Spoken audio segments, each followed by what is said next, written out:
Hello and welcome to Market Domination. I'm Josh Lipton, live from our New York headquarters, which is now going to the closing bell, and stocks are rising here as investors digest the easing inflation pressures from the latest reading on consumer prices. Let's welcome now Jared Blickery joining us to break down the headlines. Jared, what are you seeing in the markets? Thank you, Josh. We got a pop off of that 8:30 a.m. CPI release, and we're still holding on to gains barely in the Dow, up 62 points, as you were just noting. Here is the intraday price action. Went negative just slightly around midday, and you can see we're at the lows of the day here, or toward them, but nevertheless, we got an hour for the remainder of the day. We'll see what happens here. NASDAQ Composite still up more than 1%. Tech doing a lot better today than it has a few times earlier this week, much less yesterday. And the S&P 500, a little bit less there than the NASDAQ, up about 0.7%.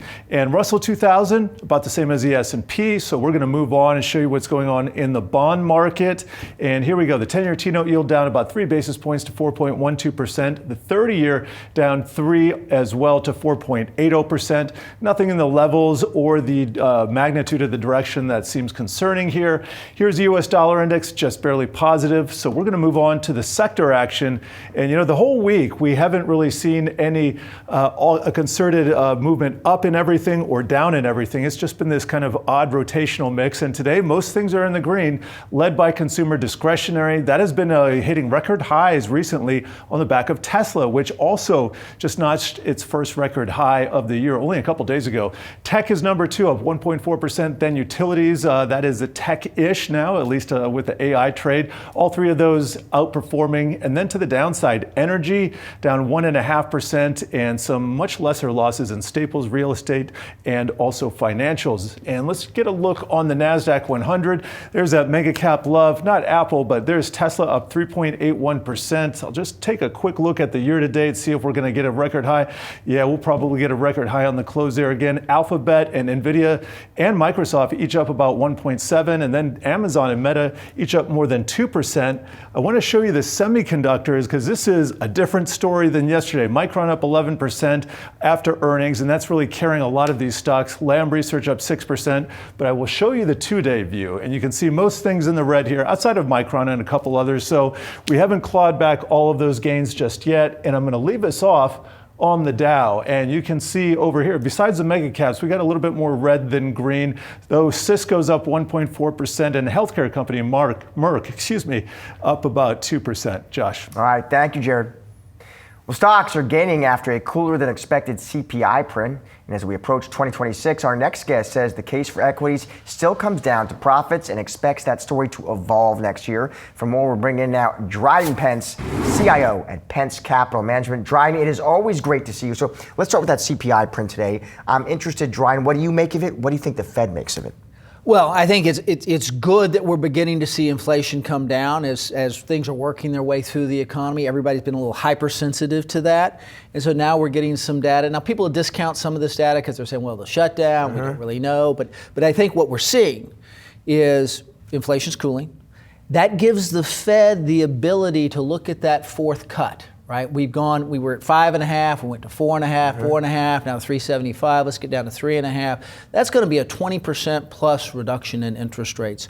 That's going to be accretive to earnings next year. It's going to be expansive. So there is another cut. The question is, does it come early in the year or does it come after June? This allows it to come maybe January or early or during the first quarter. And I think that that's important because that'll be stimulative to the economy. You remain constructive on equities in 2026. You call out monetary stimulus, Dryden, fiscal stimulus, productivity.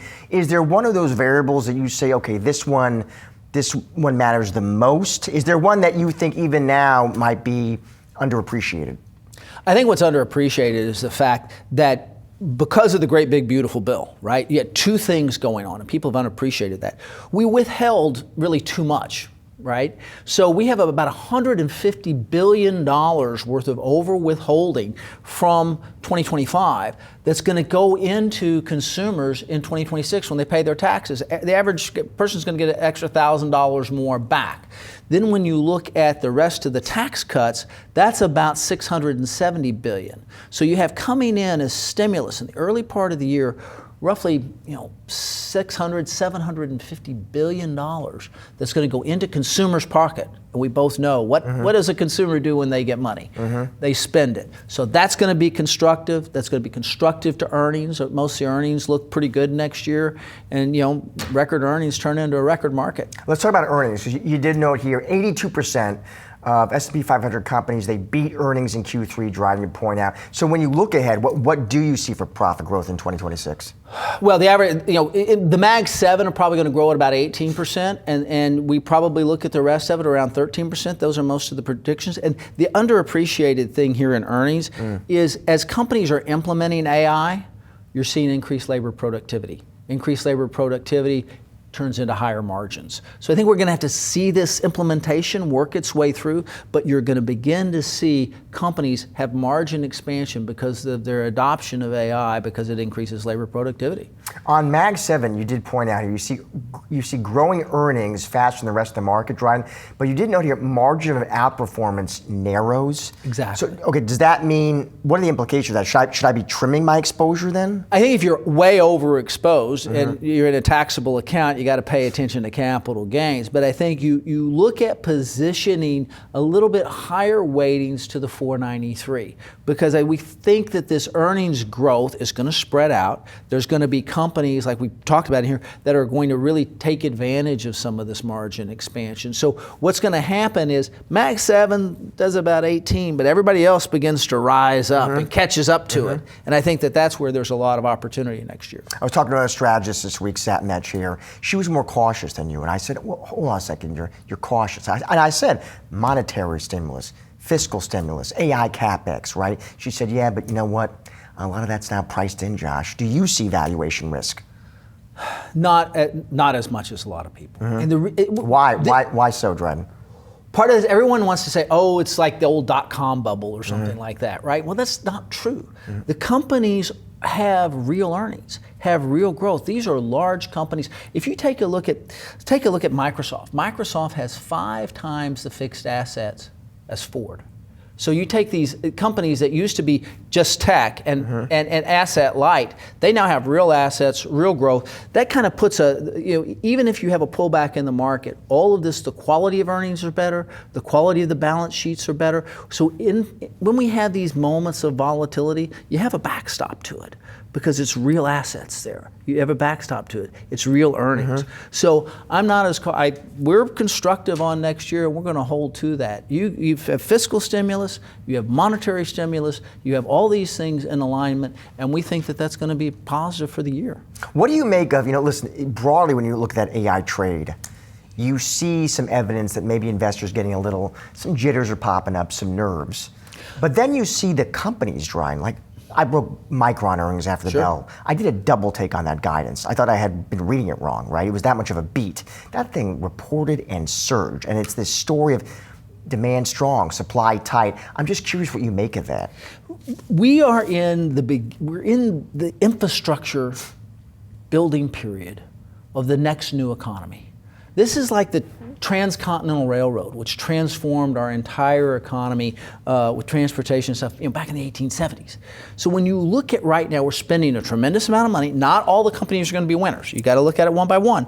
But when you recognize the amount of capital that's going into this, we're just in the early stages. We're in the infrastructure stage.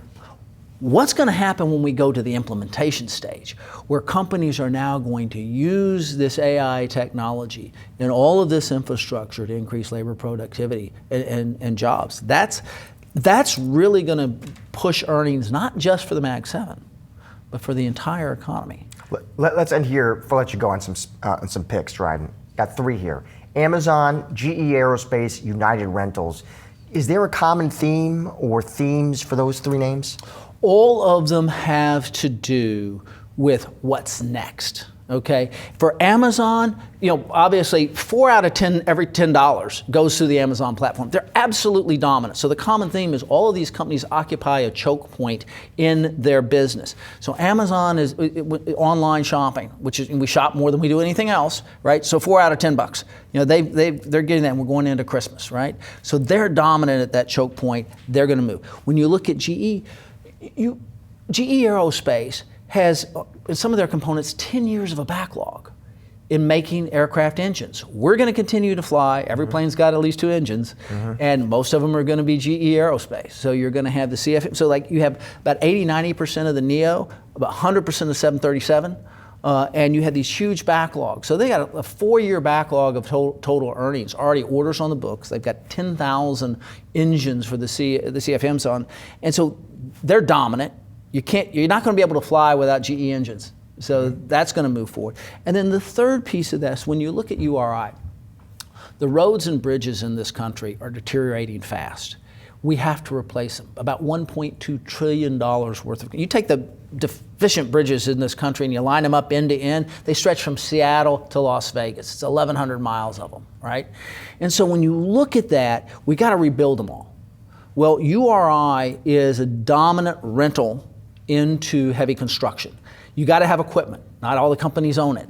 They're going to rent it to it. They have a 17% market share there. They're the dominant player. So they're going to always be who everybody's renting from for the equipment that's necessary for the next bit of industrial build out of America.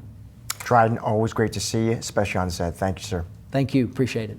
Coming up, we hone in on Trump Media Group's new nuclear energy merger. That's next on Market Domination.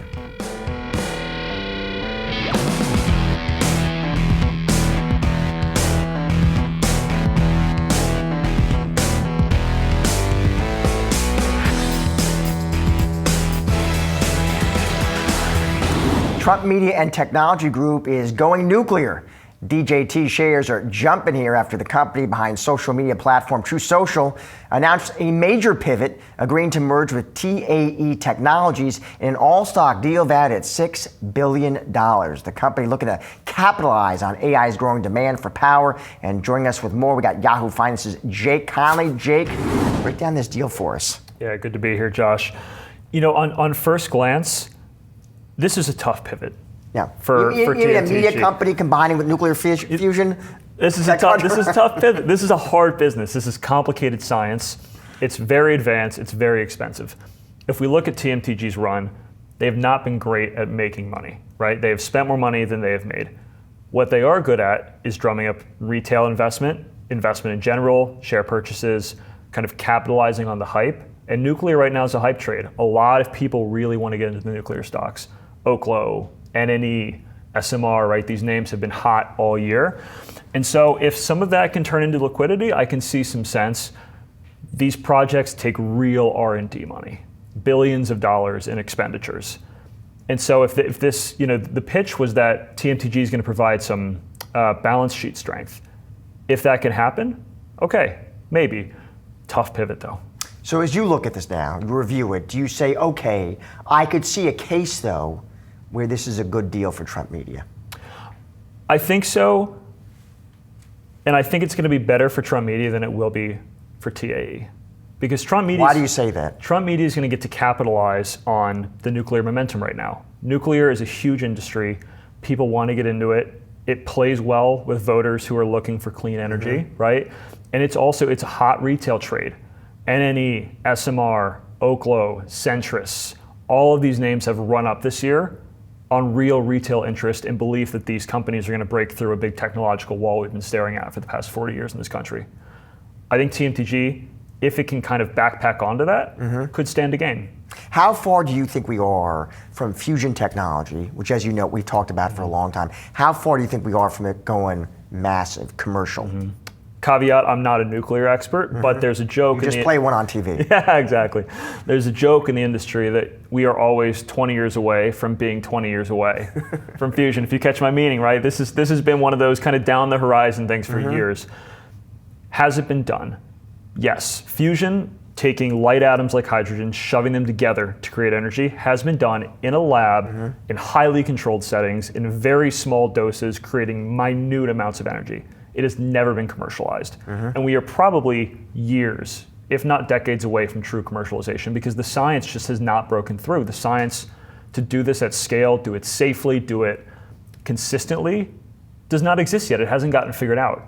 And so I think 2026 to start building a reactor, 2031 to have one generating energy at commercial scale is extraordinarily optimistic in the best sense. Because you've got to remember the regulatory component of this.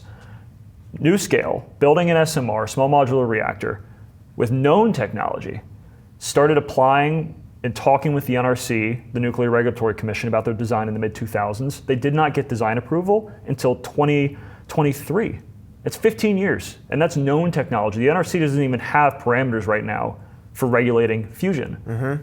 There are so many hurdles here they're going to have to get over that 2026, to me, maybe they site select. Building and then operating in 5 years, 6 years, that's a hard case to make. Jake, always appreciated. Thank you, sir. Thanks, Josh.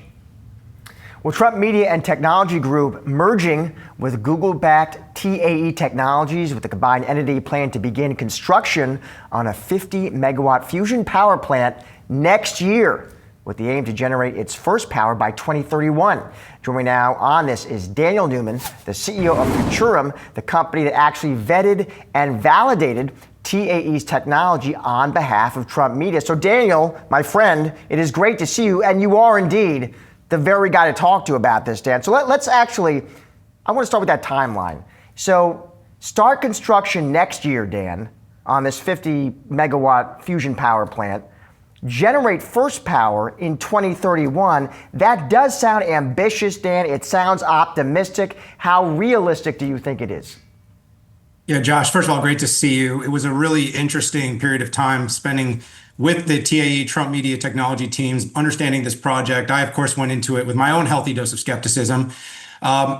I got to know the CEO, Michael Bindenbauer, and I got to know his team. And this is a company, 1,600 patents, 5 Nobel laureates, 8 Maxwell winners. This company's technology is being scrutinized by the world's most capable scientists. And the overall findings, they absolutely believe that the science, and the science itself is unique. Hydrogen boron, which, without getting too technical, is they aren't doing what SMRs are doing. They are not doing fission. They are not doing fusion that Commonwealth or others are doing. They are doing a version of fusion that is completely unique. It's powered by a different kind of accelerator. It's powered by ML. They partnered with Google on this. And if they can actually achieve this, it's going to be abundant. It's going to be high volume, and it's going to solve a whole lot of our AI energy problems, let alone our, energy independence problems. Having said that, you asked me about how quickly can they get this done. Look, they believe in their timeline. These are the scientists. Having said that, CEO Bindenbauer, he's very humble, and he says, the unknown of the unknown is kind of like his favorite catchphrase. And he's saying that, look, based on the science, based on the labs, based on what they are trying to do, they believe they can get to net positive in their experiments and in their test reactors over the next couple of years, and can get to that 50 megawatt site in 5 years. Having said that, we should want it to work. We should be hopeful for both the United States, for our AI and innovation ambitions, and for the world's ambitions to be more energy independent. But it's very, very ambitious. It is ambitious, Dan. I'm wondering, as you vetted and validated the technology, what are, Dan, the technical hurdles that are still out there, though, that could disrupt the timeline that's been put out there? I mean, I would imagine, Dan, there are still tough problems you got to solve for. I mean, you tell me. I mean, is it cost? Is it capital? Is it power conversion? What are they? Yeah, there's really a number of problems that they have solved, and that's what's really great about this. Some of the things that fusion as we know it, first of all, the main substance for fuel is something called tritium, and tritium is something you have to go to the moon and rake the moon to get access to this substance.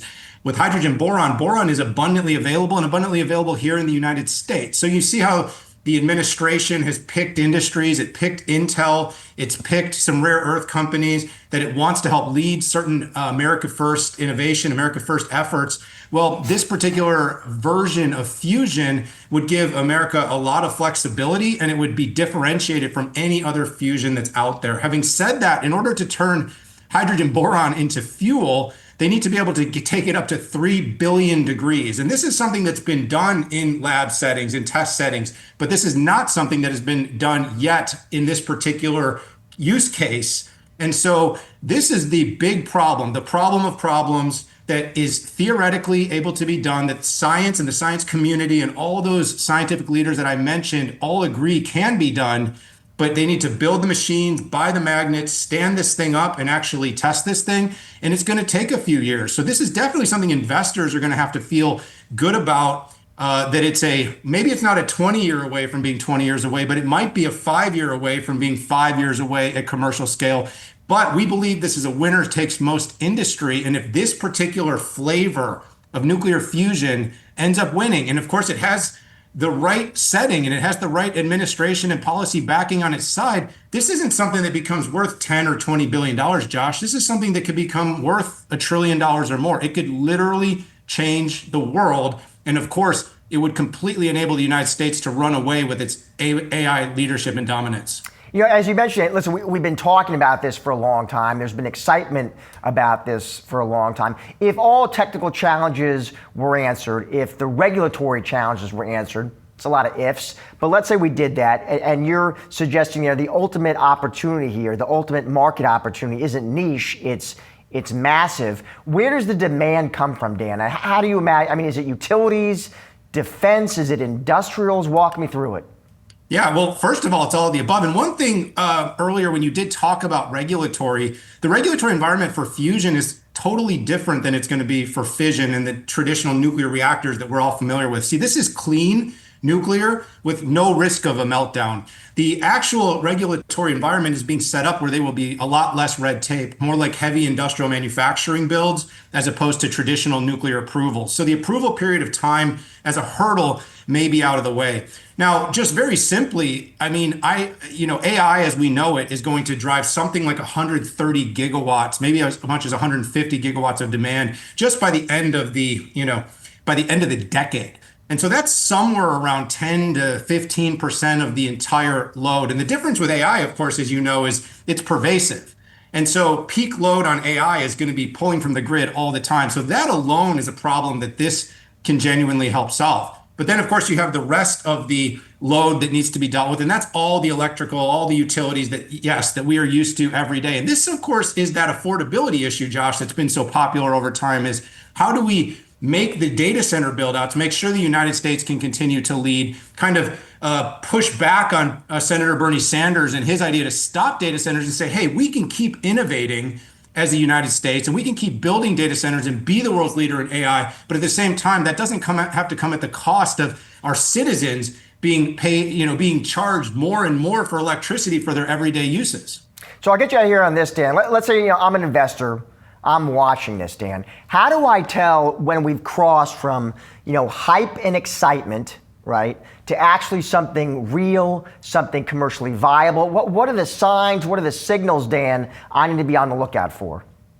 Yeah, that's going to be one of the big moments. But unfortunately, once this happens, it's going to run away from you. So I think some of the early momentum that the stock is getting, I think it's up like 40% today, is that people, as your reporter said before, are piling into this trade. They're speculating because if this is the right technology, this isn't a 1 or 2x opportunity. This is going to be a 10, 100 plus X opportunity. So people are piling in early. If they have a successful experiment, over the next 1 to 2 years, and they're able to get this next generation showing power positivity, and then of course they're able to make that 2031 moment getting to 50 megawatts, because again, that's a small fraction of what their ultimate machines they expect to do. They're expecting 300 to 500 inside of a unit that could fit in a sub 10,000 square foot building. So if we get from here to there over the next 5 years, but there are these milestones, there is this 2-year net positive, there is this 5-year opportunity to build these first power plants. But I really do believe, Josh, that this is one of those things that you're going to get a lot of momentum early because we really don't have a choice. This is the United States Manhattan Project. Over in Asia right now, their Manhattan Project is building lithography. They're trying to get to EUV. Well, for the United States, we've done that. We've accomplished between us and Taiwan the ability to build the most advanced chips. Where we've fallen behind is power. This is one of, if not the answer to that problem. So politics aside, Josh, we should all be rooting for this to win. Dan, always great to see you, buddy. Thank you. Thanks for having me.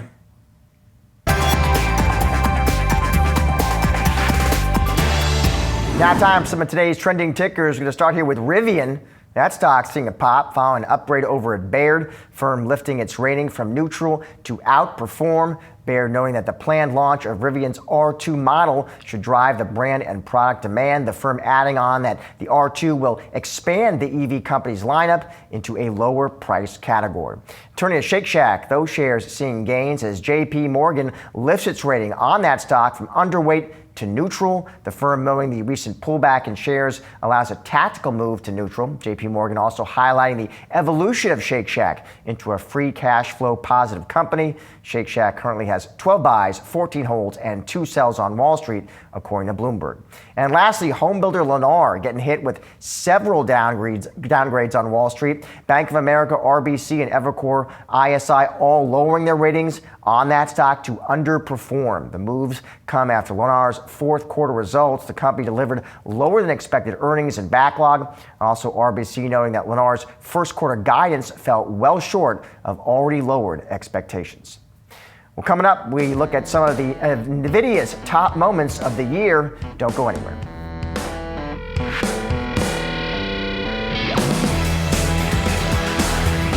Nvidia had a wild 2025 from a $600 billion one-day sell-off to a late-year reprieve on China sales and fears that AI models wouldn't need its most powerful chips. But by year-end, some of the worst-case scenarios are easing, even as debate about an AI bubble still lingers. From where we're bringing in Yahoo Finance tech editor Dan Howley. Dan, great to see you. There are all kinds of moments we could pick, Dan. Why don't we start here? It's a few you select. Start with DeepSeek, Dan. Yeah, I mean, this was a almost catastrophic moment for the AI industry when DeepSeek announced that they trained their R1 model on less than state-of-the-art chips. It sent everyone into a tizzy about whether or not anyone needed high-powered GPUs anymore. And so that really was probably the worst point for the company this year, lost almost $600 billion in their market cap. But it turned out they actually, companies do need those high-powered chips to run those models. So they're still being trained on high-powered chips, and now they're also continuing to be run. In fact, CEO Jensen Huang made the case that you need even more powerful GPUs to ensure you get better results out of those types of models. So it was an interesting kind of shift there. Other highlights from the year, this maybe not a highlight, maybe a little bit of a low light, was when President Trump banned the company from selling its H20 chip into China. And that was obviously a huge deal because it wiped out essentially the revenue from that country. Jensen Huang has pointed out that roughly 50% or more of the world's AI developers are based in China.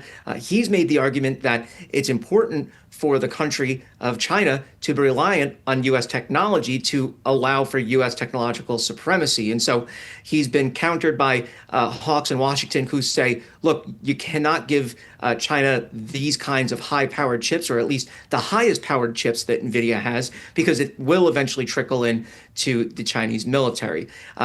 Of course, we've seen the kind of on again, off again, will they, won't they, with the H20 chip. Eventually, President Trump said, hey, you can sell it. Give us 15% though. China, though, said, no, we don't want those chips, telling companies not to use them. And so there's been little revenue out of China since then, except for now where the H200 comes in. That's NVIDIA's Hopper chip. That's a highlight for them for the year, where they are now able to, or soon will be able to, sell that chip into China. And so it's a big deal for NVIDIA because it means, once again, that tap will start flowing.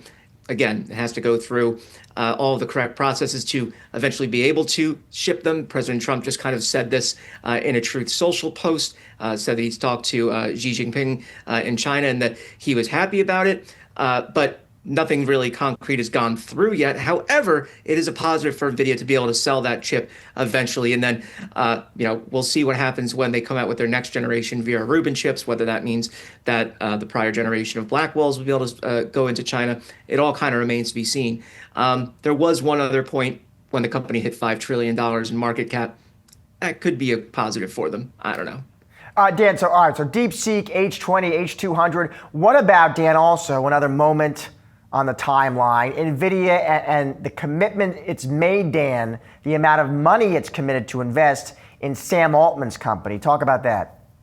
Yeah, they said that they would invest upwards of $100 billion in OpenAI, and that includes OpenAI purchasing Nvidia chips. Now, there's been conversations or discussions where Jensen Huang has said, look, nothing's really gone forward with that respect yet. I think there was some potential fear from investors that it was so much money, or the conversations around the circular AI. Nvidia actually put out a statement basically rebutting a number of Wall Street analysts' kind of fears around that, whether that's the circular AI investing, the fears of an AI bubble, the depreciation of GPUs over time, and the accounting practices that Michael Berry had pointed out in his famous now post on X.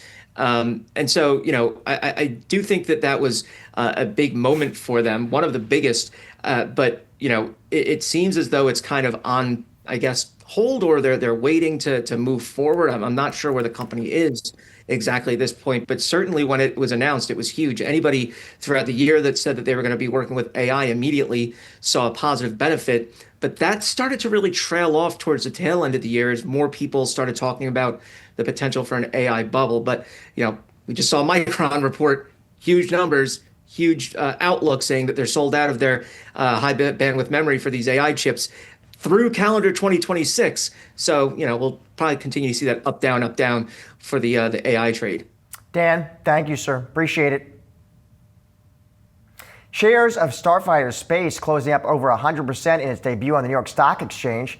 The aerospace company raising over $40 million in its IPO. The Starfighters Space CEO and president joined Market Catalyst this morning to explain what the company does and the decision to go public and more. We've been a long-standing company. We started 30 years ago, and we've been at Kennedy Space Center for the last 20 years now. We started out as a demonstration team flying at military air shows, and for the last 20 years, we've been working on research and development operations. We've carried a lot of different items, anywhere from detecting the high-altitude dust particles that come in across the ocean, and to see if there's any pathogens in them, to now we are developing, helping to develop the hypersonic levels of operations. Next operations for us will be clearly the shots to low Earth orbit. We're already in development of new rockets, and we have a very exciting program that we're establishing now for the future. And so just to make sure I understand, do you have these jets in operation as of yet, or this IPO is going to help the funding and get you guys to that next step? No, we actually have operational jets currently flying daily out of Kennedy Space Center right now. And why did, given that, as you say, you guys have a longer history, why now for that initial public offering? Well, it's kind of interesting. Basically, what we did is we started out as a demonstration team, and that led to pilot training. We trained test pilots in the U.S. as well as other NATO forces that would come in with their test pilots for high-altitude supersonic operations. Satellite technology has dramatically changed over the last 20 years, and it's gone from the very large satellites to CubeSats, which was still a little bit big for us to be able to put anything in orbit, to now we have what's called nanosats. These are very small satellites that are currently operating in constellations around the Earth as we speak. We've come up with a different program as most of the ground launches, which is the standard launch that takes place. We are looking to launch these aerial rockets off of our fighter, which we become the first stage of the rocket. It gives us a lot of opportunities for flexibility. We can utilize the aircraft in more than one location. So if we're needed somewhere else to deploy these satellites, we can actually move to that location and do it very quickly. So from a DoD standpoint, they find us to be very enticing and obviously exciting for potential future. We're the only ones that are in the market doing this right now, as we have very high-speed fighters, which it takes for these rockets to be able to be launched and done at altitudes that are acceptable to deploying these rockets into low Earth orbit. Rick, I don't claim to be anywhere near an expert on this, but my understanding is that the jets have weight limits, right? There's only so big a satellite they can carry. So how much are you limited by that, and how big is the market for the size of satellites that you can carry? Well, it's kind of interesting you say that. We basically, we can carry a payload. We're carrying rockets that are up in the 1,500 pound range at this point. So the payloads are subtracted, obviously, from the weight of the rocket. And we are already in the process of looking for additional newer technology and newer capability, in which we've already started as we speak. The aircraft are Mach 2 plus aircraft, and that's a unique scenario. There's no operating Mach 2 aircraft, certainly from the corporate world. So we've got a huge head start on the rest of the market. There are other aircraft that we are already looking to add to our fleet, and that's going to give us that opportunity to, I think, create yet even a bigger and better opportunity for us to put these payloads into higher altitudes and ultimately low Earth orbit. Coming up, Chipotle seemingly looking to tap the gym bro market with its new high-protein menu. We bring you the details next.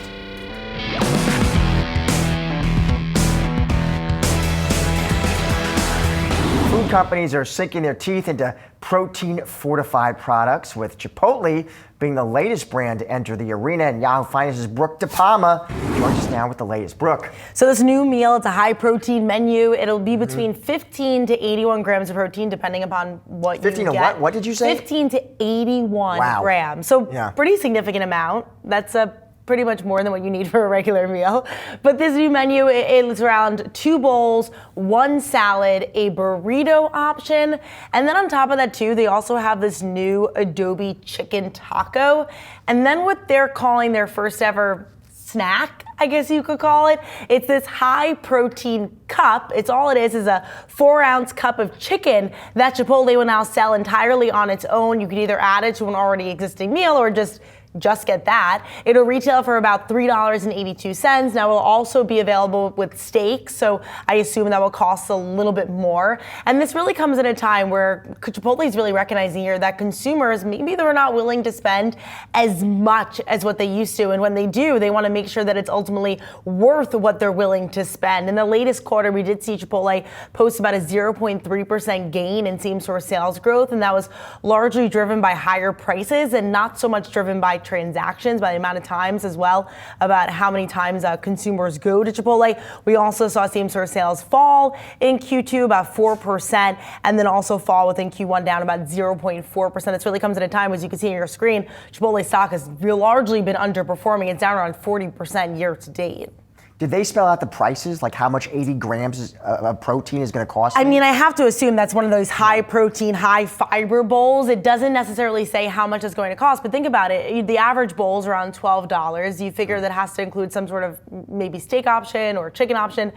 I mean, we're in New York here, so let's be aware. But I'm thinking this could run you $16, $18. It's a lot of protein. Chipotle, by the way, is not the only one who's chasing this protein dream, right? Protein craze, right? Yeah. We also have others trying to get in this as well, trying to maximize the value options for consumers here. So we also heard from Sweetgreen, that company, another fast casual chain that's largely been underperforming. They came out with this Power Max Bowl, and it has 106 grams of protein. And then on top of that too, we also have Starbucks. They also came out with their protein lattes, protein cold foam. And on the call, they did say that the feedback they've heard, particularly on protein, they call it, it's been tremendous value is the feedback that Starbucks has gotten so far. The amount of protein that you get, so the macros associated with it. They said that also low frequency reward customers are showing up more for these protein options. And so perhaps this is even bringing in a customer that hasn't been around much